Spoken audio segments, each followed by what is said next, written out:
Hello everyone, welcome to decimal. ये video geography की है, एनसीईआरटी क्लास 7th की। पिछली वीडियो में हम लोगों ने डिस्कस किया था 8th चैप्टर तक। पिछली वीडियो में हम लोगों ने 8th चैप्टर तक डिस्कस किया था, यहाँ तक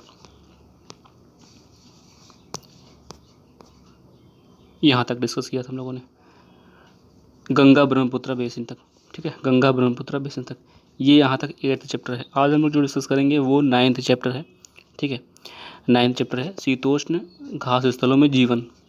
ये 9th चैप्टर है, क्लास 7th की एनसीईआरटी का 9th चैप्टर। ठीक है, अगर आपके पास बुक है तो आप खोल सकते हैं बुक, और अगर आपने पहले की वीडियोज़ नहीं देखी हैं तो प्लेलिस्ट में जा कर के एनसीईआरटी की जो प्लेलिस्ट है उसमें जा कर के ईवीएस करके है, उसमें आप देख लीजिए। ठीक है, उसमें 7th क्लास की फर्स्ट चैप्टर से लेकर के हम लोगों ने पूरे जो है एनसीईआरटी डिस्कस करी है, और आज एनसीईआरटी पूरी ख़त्म भी हो जाएगी। 2 ही चैप्टर बचे हैं, 9th और 10th। ठीक है, और एनसीईआरटी जो है ईवीएस के नज़र से काफ़ी इंपॉर्टेंट है, ज्योग्राफी के नज़र से काफ़ी इंपॉर्टेंट है। ठीक है, तो चलिए शुरू करते हैं। 9th चैप्टर जो है शीतोष्ण घास स्थल में जीवन। देखो, सबसे पहले तो इस चैप्टर में हम लोग पढ़ेंगे किसके बारे में, घास स्थल के बारे में। ठीक है, घास स्थल के बारे में पढ़ेंगे। यहाँ पर 2 तरह के घास स्थल इस चैप्टर में दिए हुए हैं। ठीक है, घास स्थल तो कई तरह के होते हैं, लेकिन यहाँ पर केवल 2 तरह के घास स्थल हैं। पहला हम लोग जो पढ़ेंगे वो एक शीतोष्ण प्रदेश का है और एक उष्णकटिबंधीय प्रदेश का है। शीतोष्ण प्रदेश का जो है प्रेयरी वाला है, और उष्णकटिबंधीय प्रदेश का जो है वेल्ड वाला है। ठीक है ना, ये वेल्ड वाला जो दक्षिण अफ्रीका में है। ठीक है, तो ये इन्हीं दोनों के बारे में दिया हुआ है इस चैप्टर में, इन्हीं दोनों के बारे में हम लोग डिस्कस करेंगे। ठीक है, तो देखो, बुक में सबसे पहले जो है वन की परिभाषा दी है। जिन स्थानों पर पेड़ ही मुख्य वनस्पति होते हैं, ठीक है ना, उसको वन कहा जाता है।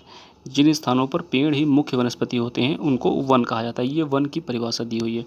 ठीक है, ये वन की परिभाषा दी हुई है। क्या होता है वन? जिन स्थानों पर पेड़ मुख्य वनस्पति होते हैं। ठीक है, मतलब मेन वनस्पति क्या है? पेड़ हैं, तो उनको वन कहा जाएगा। ठीक है, ये घास स्थल क्या होते हैं? जहाँ पर घास की अधिकता होती है। ठीक है, जहाँ पर घास की अधिकता होती है उसको घास स्थल कहा जाता है। ठीक है, तो ये दोनों डेफिनेशन हो गई एक तरह से छोटी छोटी, कि वन क्या होता है? जिन स्थानों पर पेड़ की मुख्यता होती है। ठीक है, पेड़ की मुख्यता होती है, मतलब मुख्य वनस्पति होते हैं, उनको वन कहा जाता है। और जिन स्थान पर घास की अधिकता होती है उनको घास स्थल कहा जाता है। ठीक है, फिर यह है कि पृथ्वी का जो 1/4 जो भाग है, पृथ्वी का 1/4 भाग मतलब कि वो क्या है? घास स्थल है। ठीक है, पृथ्वी का 1/4 भाग घास, और घास स्थल जो है वो 2 तरह के होते हैं। ठीक है, घास स्थल जो है वो 2 तरह के होते हैं। एक शीतोष्ण प्रदेश के होते हैं, ठीक है, और दूसरा होता है उष्णकटिबंधीय प्रदेश के घास स्थल। ठीक है, तो सबसे पहले हम लोग जो देखेंगे वो देखेंगे शीतोष्ण प्रदेश वाले।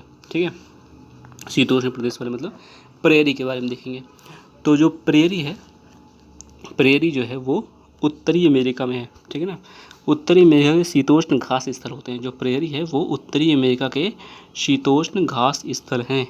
उत्तरी अमेरिका के शीतोष्ण घास स्थल हैं। ठीक है, अब यहाँ पर जो पेड़ होते हैं वो कम होते हैं, घास ज़्यादा होती है। ठीक है, पेड़ कम होते हैं, घास ज़्यादा होती है, और जो घास की लंबाई होती है वो लगभग 2 मीटर तक होती है। ठीक है ना, जो घास की लंबाई होती है वो लगभग 2 मीटर की होती है। प्रेयरी को घास का सागर भी कहा जाता है, ये चीज़ ध्यान रखना। ठीक है ना, प्रेयरी को घास का सागर भी कहा जाता है।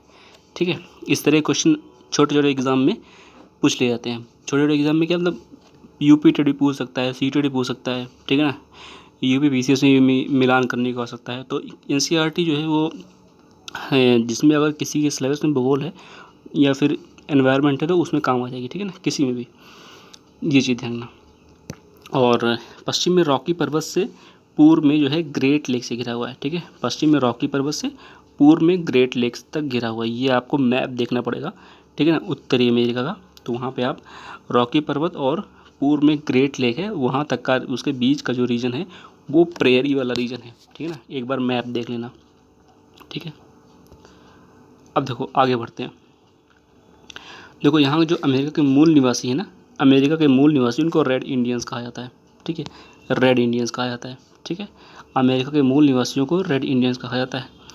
और जो यहाँ पे एक चिनूक नामक गर्म पवन चलती है। ठीक है, चिनूक नामक जो है गर्म पवन है ये लेकिन चलती है शीत ऋतु में। ठीक है ना, चिनूक है गर्म पवन, चलती कब है? शीत ऋतु में। और जब ये चलती है तो कम टाइम में टेम्परेचर बढ़ा देती है। ठीक है, कम समय जो है टेम्परेचर को भी बढ़ा देती है। ठीक है, ये चीज़ें ध्यान रखना। चिनूक अगर पूछा जाए, पूछ सकते हैं कि चिनूक क्या है। ठीक है, गर्म पवन है, ठंडी पवन है। ठीक है, या फिर कोई जनजाति है, इस तरह क्वेश्चन दे देंगे। ध्यान रखना कि क्या है, गर्म पवन है उत्तरी अमेरिका का। या फिर दे देंगे चिनूक जो है गर्म पवन किस कहाँ की है, मतलब कि जैसे कि दे देंगे उत्तरी अमेरिका, दक्षिण अमेरिका। ठीक है, या फिर अफ्रीका या फिर यूरोप। तो 4 ऑप्शन तो बन गए ना इस तरह।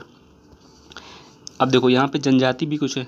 ठीक है, तो उत्तरी अमेरिका में जो है कुछ जनजाति भी हैं, या फिर प्रेरी वाले रीजन में कुछ जनजाति भी हैं, जैसे अपाची है, क्रो है, क्री है और पौनी है। ठीक है, पानी नहीं है, पौनी है, पौनी। ठीक है, पौनी है। ये चीज़ें जनजातियाँ अपाची, क्रो, क्री और पौनी। ठीक है, ये जनजातियाँ जो है लिख लेना। ये वैसे किताब में दिया हुआ है किनारे एक जगह छोटा सा बॉक्स बना होगा। ठीक है ना, वहाँ पे। और अपाची जो है वो एक हेलीकॉप्टर भी है। ठीक है ना, अपाची हेलीकॉप्टर भी है। और इंडिया में तो अपाची एक बाइक भी है।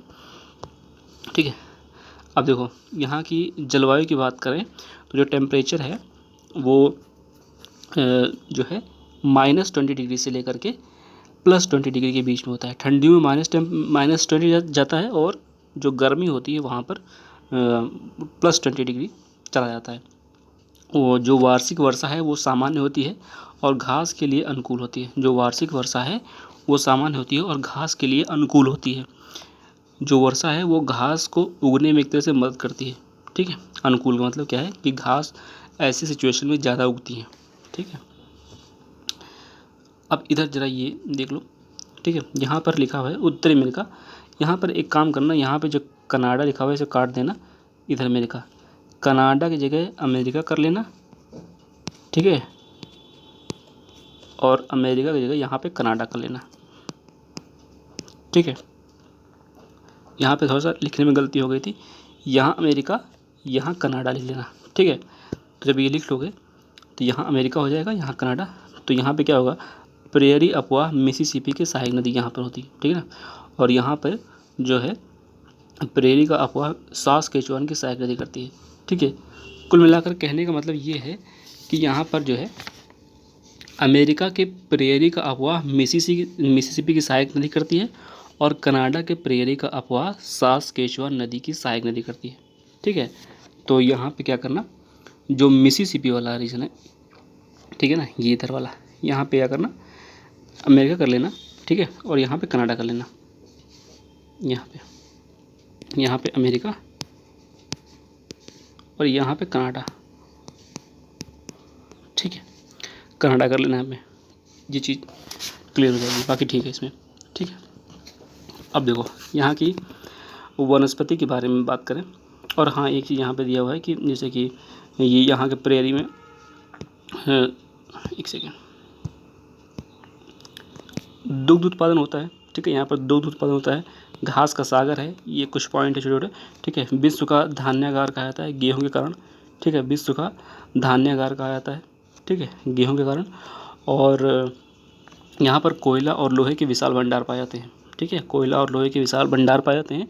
और यहाँ पे और औद्योगिक प्रदेश भी है। ठीक है ना, औद्योगिक प्रदेश भी है, कोयला और लोहे का विशाल भंडार है प्रेयरी में, और यहाँ पर औद्योगिक प्रदेश भी है। ठीक है, देखो दुग्ध उत्पादन इसलिए होता होगा, ठीक है, क्योंकि घास स्थल है। घास स्थल जहाँ भी होंगे वहाँ पर जानवरों को खाने के लिए घास मिल जाएगी। ठीक है, तो वहाँ पर जानवर ज़्यादा होंगे। ठीक है, दूध देने वाले जानवर जैसे गाय हो गया, ठीक है, भैंस हो गई, इस तरह के जानवर हो गए। और देखो प्रेरी शब्द जो है लैटिन प्रिएटा का शब्द है। ठीक है ना, प्रेरी शब्द जो है लैटिन शब्द प्रिएटा का शब्द है। ठीक है, तो ये ध्यान रखना, कभी पूछ ही लें, क्या पता। अब देखो वनस्पति के बारे में देखते हैं, वनस्पति या प्राणी के बारे में। ठीक है, तो देखो यहाँ पर पेड़ विहीन यदि जल है तो मतलब कि कहीं पर पेड़ विहीन जल, कहीं पेड़ विहीन है, कहीं पर जल है, और यहाँ पर सरपत, विलो, ठीक है। आल्डर या पॉपुलर ये सारे वन पाए जाते हैं, ठीक है ना। सरपत विलो होता है, ठीक है ना, सरपत विलो होता है। आल्डर और पॉपुलर, पॉपुलर जो है माचिस की तीलियाँ बनती हैं, ठीक है ना। सरपत विलो से बैट बनाया जाता है, जो क्रिकेट वाला बैट होता है वो बनाया जाता है, ठीक है, इसी से, ठीक है।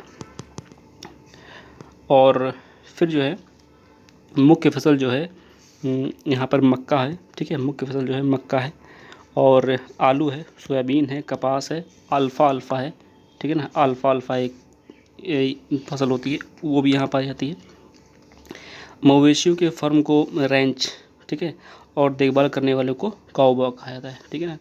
मवेशियों के जो फर्म होते हैं उनको रैंच कहा जाता है और देखभाल करने वालों को काउबॉय कहा जाता है, ठीक है। बाइसन अमेरिकी भैंसा, ठीक है ना, अमेरिकी भैंसा या भैंस, ठीक है ना, ये यहाँ पर पाए जाते हैं।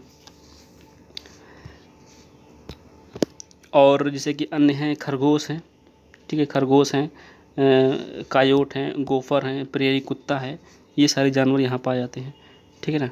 और कुछ सिटी हैं, शहर जो, जैसे शिकागो है, मिनियापोलिस है, इंडियापोलिस है, कंसास है, डेनवर है, ठीक है ना, ये सारी चीज़ें। कनाडा में जो है, कनाडा के जो शहर हैं वो एडमोंटन है, सैस्काटून है, कैलगरी हैं और विनिपेग है, ठीक है ना। एडमोंटन है, सैस्काटून है, कैलगरी है और विनिपेग है, ये कनाडा के हैं, ठीक है ना। अच्छा, यहाँ पे देखो, जिनको अगर नहीं पता, अगर मैप आपने नहीं देखा कभी, तो मैं देखो यहाँ पे मैप भी मैंने बनाया है, ठीक है ना। आप भी जो है एक तरह से मैप बना लेना है, यहाँ पे बहुत रफली मैप बनाना, बहुत अच्छा बनाने की ज़रूरत नहीं है। जैसे यहाँ पर दिखाया गया, ठीक है ना, ये इस तरह, ये, ठीक है। तो ये जो है बीच में डॉटेड लाइन खींची है, इसके ऊपर वाला रीजन ये कनाडा है, ठीक है ना, ऊपर वाला रीजन ये कनाडा है, यहाँ तक ये कनाडा है, ठीक है ना, ये कनाडा है। और ये रीजन जो है, ये वाला रीजन, ये जो हरा वाला है, ये यूएसए है, ठीक है। और बीच में जो है, बीच में रीजन जो है ये जो ये है, ये वाला, ये प्रेयरी है, ठीक है ना। अब प्रेयरी देखो, थोड़ा कनाडा में भी है, थोड़ा अमेरिका में भी है, ठीक है ना। नीचे मैक्सिको है, ये मैक्सिको है, यहाँ मैक्सिको में प्रेयरी नहीं है, ठीक है ना। तो ये ध्यान रखना कि जो प्रेयरी है वो कनाडा और अमेरिका में ही लाई करता है, ठीक है ना। और ये फिर यूएसए वाला थोड़ा रीजन है, ठीक है ना।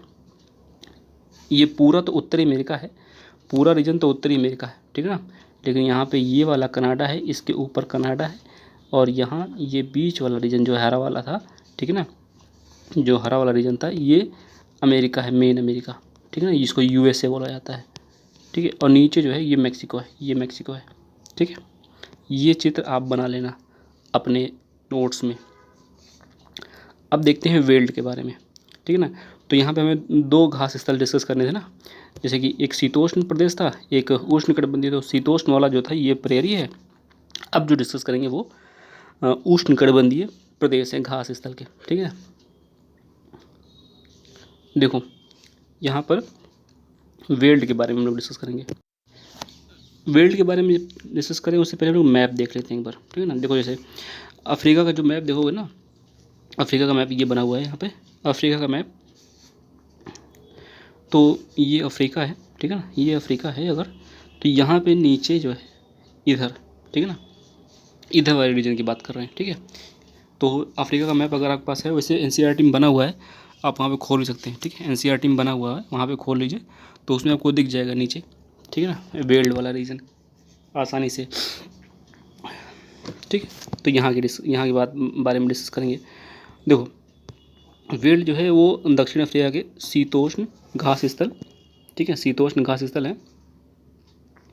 और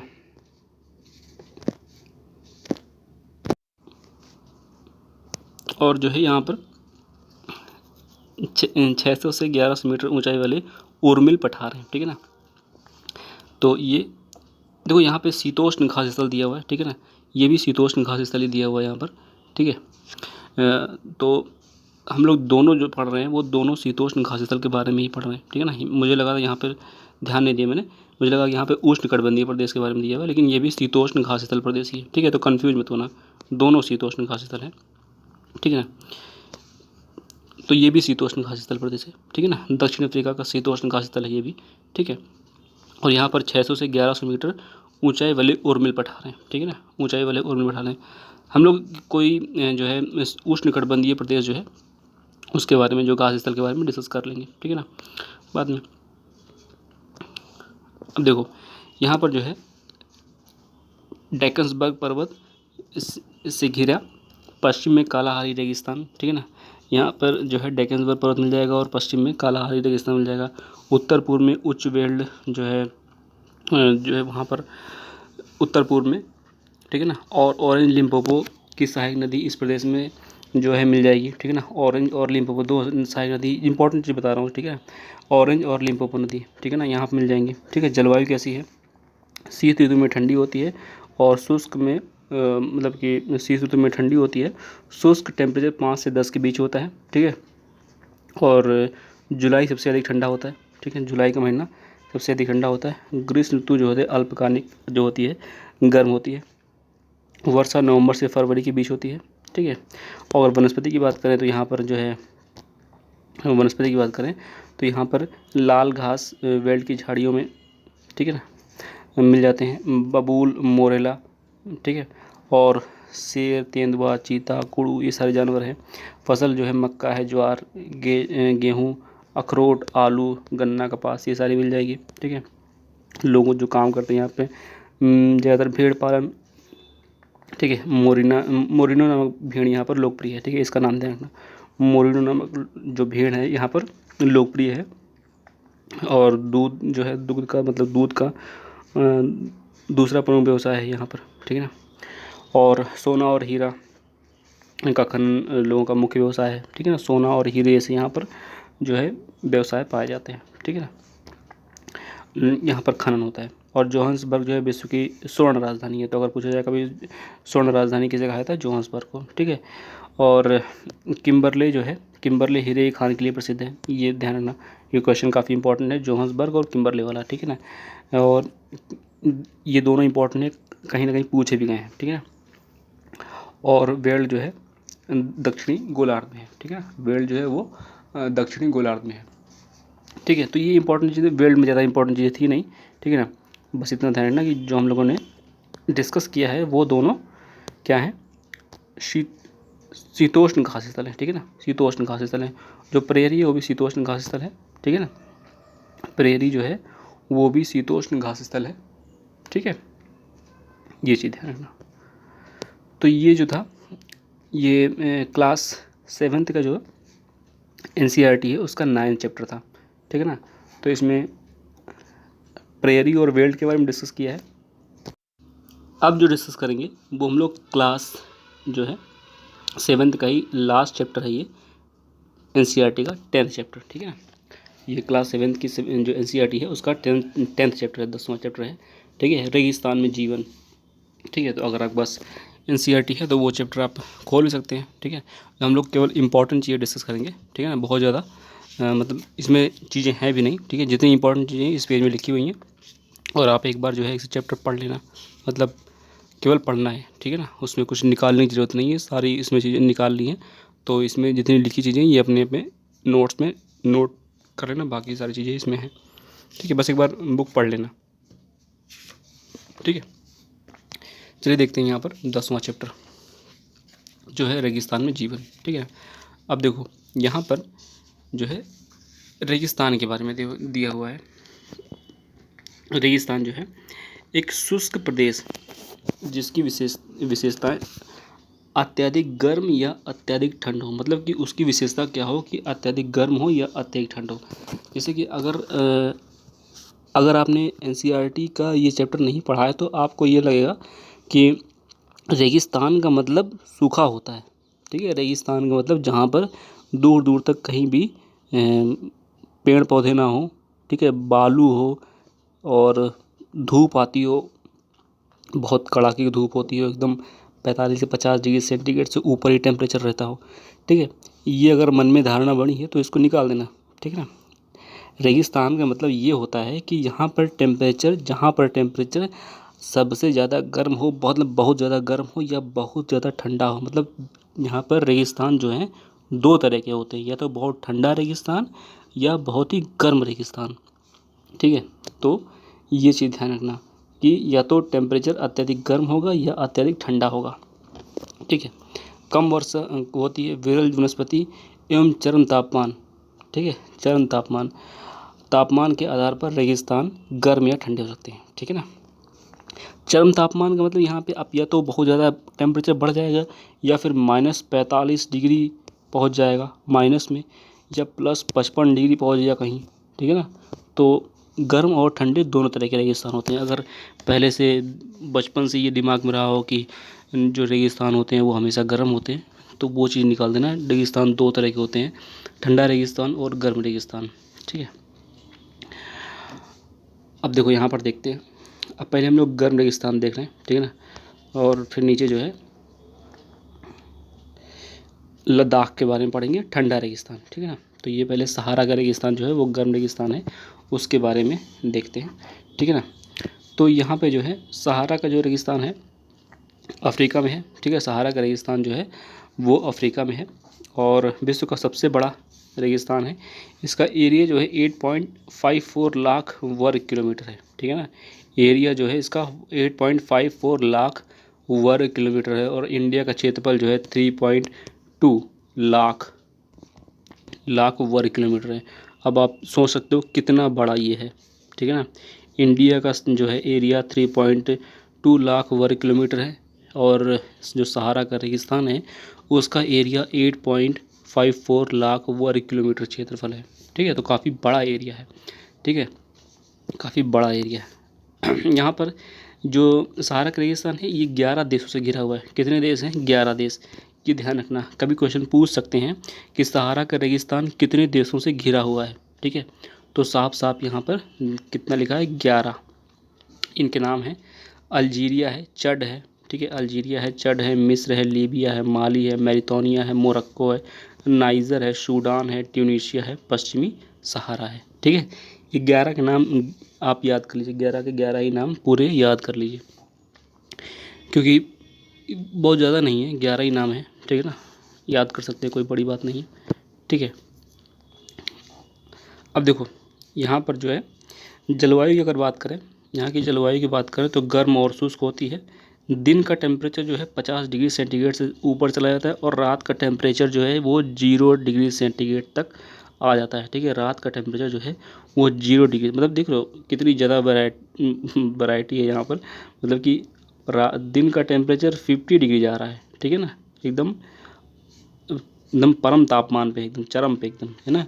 और रात में जो है 0 डिग्री सेंटीग्रेड चला जा रहा है। ठीक है, तो एकदम मतलब रात, दिन में तो आदमी मतलब अगर शर्ट भी पहन ले तो एकदम पागल हो जाएगा और रात में तो उसको रजाई ओढ़नी पड़ेगी। ठीक है, ये स्थिति है। ठीक है, आगे देखते हैं। अब देखो जनजाति के बारे में देखते हैं, क्योंकि 11 देश थे ये देख लिया, जनजाति के बारे में देखते हैं। ठीक है, जनजाति किसी भी क्षेत्र की दी हूँ एनसीईआरटी में काफ़ी इंपॉर्टेंट हो जाती है, क्योंकि जनजाति पे क्वेश्चन पूछा जाता है। ठीक है, जनजाति पे क्वेश्चन काफ़ी बनता है। आप क्वेश्चन पेपर उठा के देखो, यूपी पीसीएस में भी पूछा गया है कई बार। ठीक है ना, इसी बार जनजातियों पे क्वेश्चन आया है 2022 में।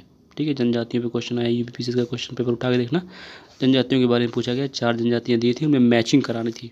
ठीक है, और 1-2 जनजाति दे करके यूपी टेट में पूछ सकते हैं, सी टेट में पूछ सकते हैं। ठीक है, और पीईटी का एग्ज़ाम जो होता है पीईटी वाला, ठीक है, उसमें भी पूछ सकते हैं, मतलब कि किसी भी एग्ज़ाम में पूछ सकते हैं। ठीक है, तो जनजातियों को ध्यान से पढ़ा करिए। अब देखो यहाँ पे बेदुइन जनजाति दी हुई है और तुआरेग जनजाति। ठीक है, 2 जनजाति हैं बस, बहुत ज़्यादा है भी नहीं। ठीक है, एनसीईआरटी जितनी है उतनी जनजाति तो याद होनी चाहिए। ठीक है ना, बाकी अगर आप एक्स्ट्रा याद कर सकते हो तो अच्छी बात है, लेकिन जितनी एनसीईआरटी में दी है उतनी पता है। अब 2 जनजाति इसमें दी हैं। ठीक है ना, कि सहारा का जो रेगिस्तान है इधर जो है यहाँ पर 2 जनजाति, बेदुइन और तुआरिन, तो इतना 2 तो याद ही कर सकते हैं। ठीक है ना, और यहाँ पर जो है वैज्ञानिकों को यहाँ पर मछलियों के कंकाल मिले हैं। ठीक है ना, अब देखो वैज्ञानिकों को मछलियों के कंकाल मिलने का मतलब क्या हुआ कि यहाँ पर कभी रेगिस्तान रहा होगा, वो सॉरी इस कह रहा हूँ रेगिस्तान होगा, मतलब कभी समंदर रहा होगा। ठीक है ना, कभी समंदर रहा होगा और धीरे धीरे वो रेगिस्तान में बदल गया होगा। ठीक है ना, मछलियों का कंकाल मिलने का मतलब क्या है कि यहाँ पर तो बड़ा समंदर रहा होगा या तालाब बड़े बड़े रहे होंगे। ठीक है, अब मतलब अच्छा खासा हरा भसा जंगल रहा होगा। ठीक है, तो पेड़ पौधे रहे होंगे, तभी तो वहाँ पे आसपास इस तरह की चीज़ें मिल रही हैं। अगर तालाब ही रहा होगा बड़ा तो इस तरह की चीज़ें आम बात है, मतलब जहाँ तालाब हैं या फिर कोई इस तरह की चीज़ें हैं तो वहाँ पर पेड़ पौधे हो जाते हैं, या फिर कभी बड़ा जो है समंदर रहा होगा, है ना, वो सूख गया होगा तो वहाँ पर कंकाल मिले हैं, ठीक है ना। फिर यहाँ बात करें तो यहाँ पे तेल भी मिलता है, ठीक है, जैसे अल्जीरिया है, लीबिया, मिस्र, यहाँ पर जो है अल्जीरिया, लीबिया, मिस्र, यहाँ पर तेल मिल जाता है, ठीक है, यहाँ पर तेल मिल जाएगा, ठीक है। तेल मतलब जिसे क्रूड ऑयल बोला जाता है, ठीक है। और यहाँ पर खनिज की बात करें तो लोहा मिल जाएगा, फास्फोरस मिल जाएगा, मैग्नीज मिल जाएगा और यूरेनियम मिल जाएगा, ठीक है। तो 4 खनिज हैं, इनको ध्यान रखना कि लोहा मिल जाएगा यहाँ पर, फास्फोरस मिल जाएगा, मैग्नीज और यूरेनियम, ठीक है। और वनस्पति, वनस्पति तो आप अंदाज़ा लगा सकते हो कि कैसी होंगी वनस्पति। कैक्टस होगा, ठीक है, खजूर के पेड़ होंगे, एकेशिया होगा, ठीक है। कैक्टस और खजूर के पेड़ तो आम बात है, ये ध्यान रखना, एकेशिया, ठीक है। कैक्टस तो सबके दिमाग में आ जाएगा कि रेगिस्तान है तो हाँ तो कैक्टस होगा।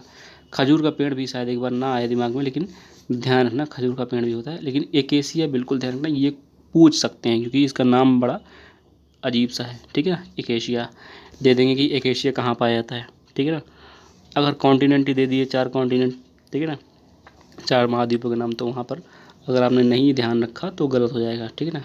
और जानवर जो है ज़्यादा तो नहीं होते, ऊँट मिल जाएगा, लकड़बग्गा मिल जाएगा, ठीक है ना, ऊँट मिल जाएगा, लकड़बग्गा मिल जाएगा, सियार, लोमड़ी, बिच्छू और कुछ सांप होते हैं जो रेगिस्तान में बालू में छिपे होते हैं, ठीक है ना, बालू के अंदर जो है छिप के बैठते हैं, ठीक है ना। और यहाँ पर देखो खाली यहाँ पर रेत ही नहीं है, ठीक है ना। अगर आप जैसे कि बात कर रहे हैं कि गर्म रेगिस्तान की, तो रेत खाली दिमाग में है, तो ऐसा नहीं है, खाली रेत ही नहीं, यहाँ पर बजरी का भी मैदान है, ठीक है, नग्न चट्टानें हैं, ठीक है। और चट्टानें जो है कम से कम 2500 मीटर ऊंचाई की लगभग चट्टानें, ठीक है। तो अगर रेगिस्तान के बारे में अगर पूर्व धारणा बनी है कि ये रेगिस्तान हमेशा सूखे होते हैं, यहाँ पर रेत होती है, ठीक है ना, जब आंधी चलेगी तो बालू के टिब्बे बनेंगे, तो ये सब तो होता ही है, लेकिन ठंडा रेगिस्तान भी होता है, ठीक है ना। उसके बारे में आगे हम लोग देखते हैं। तो ये था जो है सहारा का गर्म रेगिस्तान। अब ये चैप्टर पढ़ने के बाद इससे ज़्यादा चीज़ें इसमें निकलेंगी भी नहीं, जितनी चीज़ें मैंने लिख रखी हैं ये यहाँ पर, ठीक है, इससे ज़्यादा चीज़ें नहीं निकलेंगी और इससे ज़्यादा चीज़ें लिखनी भी नहीं है, क्योंकि इतनी चीज़ें अगर याद हो जाएंगी तो क्वेश्चन सॉल्व हो जाएंगे और हमें पेपर में क्वेश्चन ही सॉल्व करना है, ठीक है। ऑब्जेक्टिव क्वेश्चन तो इससे बिल्कुल सॉल्व हो जाएंगे, ठीक है ना। और अगर लिखने वाला अगर पेपर आप जैसे कि दे रहे हो कोई, ठीक है ना, जैसे यूपीपीसीएस में जियोग्राफी का पेपर होगा, ठीक है, GS1 में, ठीक है, तो उसमें लिखने के लिए इतनी चीज़ें अगर आपने पहले से लिख रखी हैं, ठीक है, तो आप वहाँ पे एक अच्छी चीज़ स्टोरी क्रिएट कर सकते हो या फिर वहाँ पे एक अच्छा आंसर लिख सकते हो, ठीक है ना, इस तरह की चीज़ें लिख करके। वैसे रेगिस्तान के बारे में अगर लिखना है तो इतना काफ़ी है, क्योंकि अगर क्वेश्चन अगर 10 नंबर का है तो 2 ही पेज में लिखना होता है, तो कम शॉर्ट में लिखोगे तभी पूरा हो पाएगा। अगर कहानी लिखने की कोशिश करोगे तो फिर छूट जाएगा पेपर ना। तो ऑब्जेक्टिव क्वेश्चन तो इससे हो जाएंगे, सारे ऑब्जेक्टिव हो जाएंगे, ठीक है ना।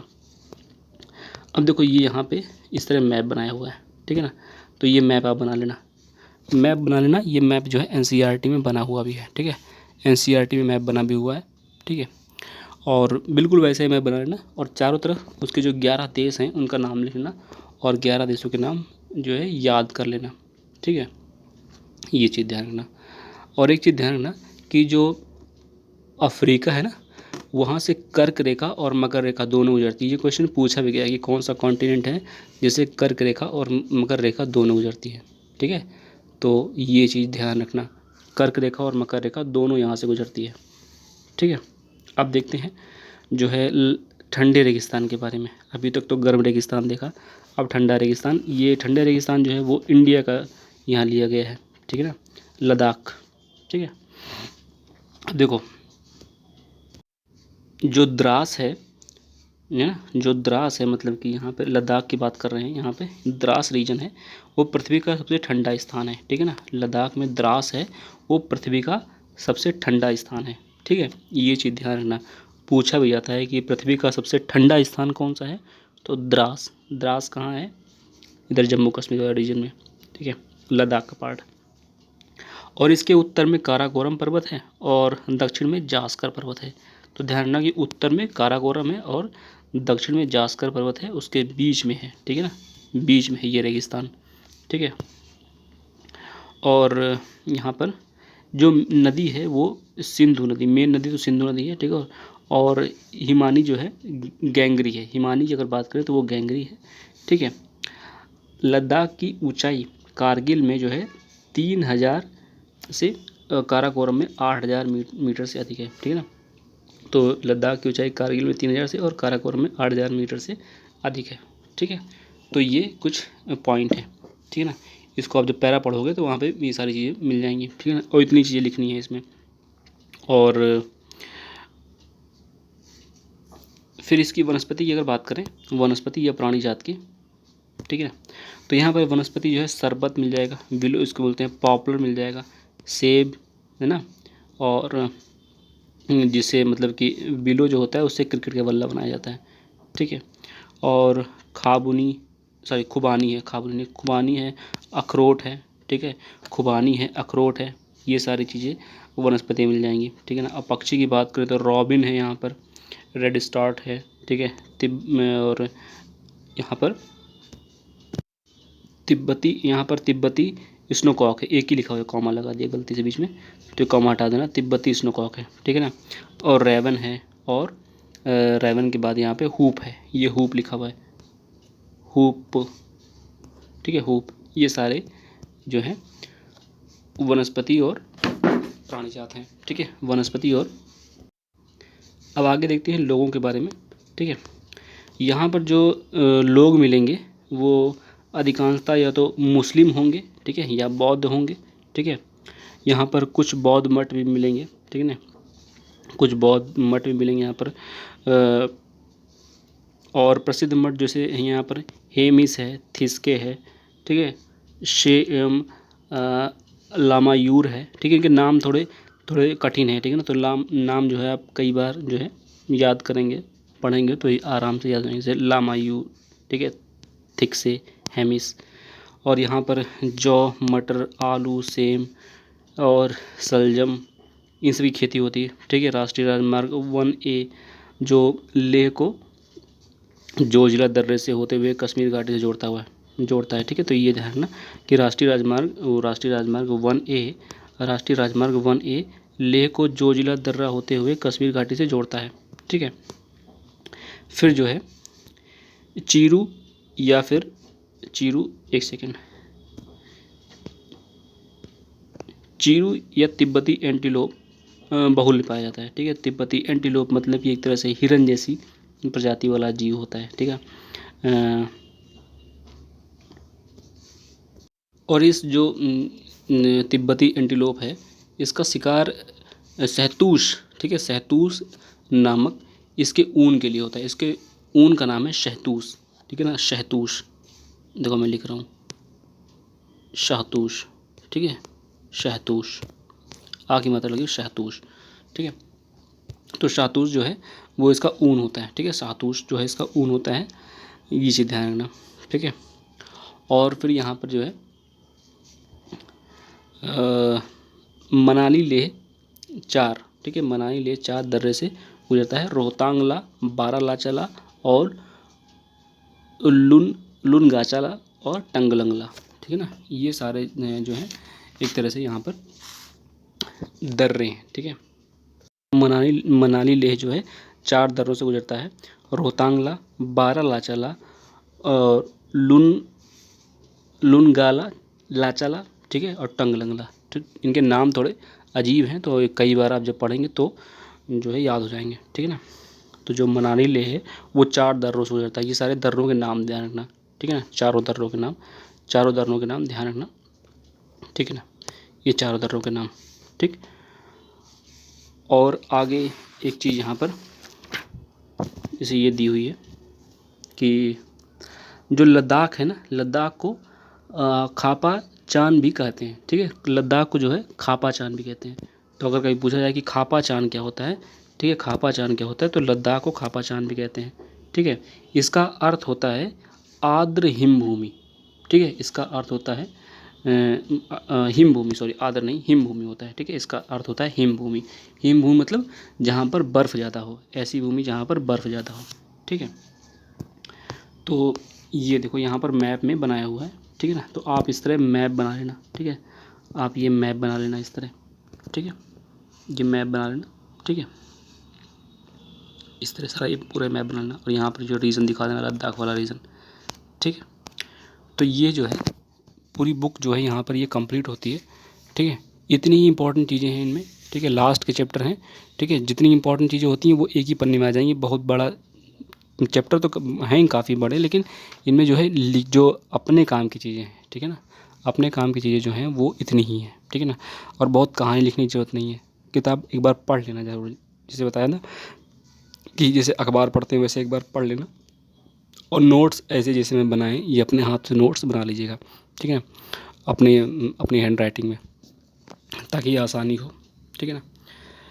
और ये जो है ये था 10वां चैप्टर, ठीक है ना। इसको एक बार जो है अगर कम ऐसे लगा हो कि कम समझ में आया तो एक बार किताब पढ़ लेना, ठीक है ना। तो फिर उसके बाद वीडियो देखना, तब समझ में आ जाएगा, ठीक है ना। और इससे ज़्यादा चीज़ें कुछ नहीं लिखनी है, ये जो है कंप्लीट है, ठीक है ना। तो यहाँ पर हम लोग आज जो है 7th क्लास की NCERT जो है वो कंप्लीट कर रहे हैं, ठीक है। अब जो हम लोग अगली जो है वीडियो में डिस्कस करेंगे वो हम लोग डिस्कस करेंगे 8th क्लास की NCERT, ठीक है। जो हम लोग अगली वीडियो में डिस्कस करेंगे वो 8th क्लास की NCERT डिस्कस करेंगे, ठीक है, 8th क्लास की। और अगर आपने ये इससे पहले वाली वीडियो नहीं देखी है तो वीडियो देख लीजिएगा, ठीक है। वहाँ पर शायद 9 वीडियो हैं, ठीक है। तो 9 वीडियो में पूरे NCERT कवर है और ये 10वीं वीडियो होगी, ठीक है ना। तो 10 वीडियो में 7th क्लास की पूरी NCERT ख़त्म हो गई है, ठीक है। आप एक बार वीडियो पूरी देख डालिए, फिर NCERT पढ़ लीजिए एक बार, और फिर जो है वीडियो देख के नोट बना लीजिए, ठीक है। और बुक पढ़ते समय आपको जो लगे कि नोट की जा सकती है चीज़ें, वो नोट कर लेना, लेकिन पूरी कहानी नहीं लिखनी है। इससे ज़्यादा चीज़ें नोट करने लायक हैं भी नहीं, ठीक है ना, क्योंकि मैंने कई बार NCERT पढ़ी है, ठीक है। तो इससे ज़्यादा चीज़ें इसमें नहीं मिलेंगी, ठीक है। तो ये थी क्लास 7th की ज्योग्राफी की NCERT। अब हम लोग जो डिस्कस करेंगे क्लास 8th की ज्योग्राफी की NCERT अगली वीडियो में, ठीक है। और अगर आप चैनल पर नए हैं तो एक बार चैनल की प्लेलिस्ट में जाइए और वहाँ पर वीडियोस को देखिए। और अगर आपके काम की लगती है ये वीडियो, हाँ यहाँ मुझे काम की वीडियो है, तो आप चैनल को सब्सक्राइब कर सकते हैं, ठीक है। मिलते हैं नेक्स्ट वीडियो में 8th क्लास की NCERT के साथ। तब तक के लिए धन्यवाद।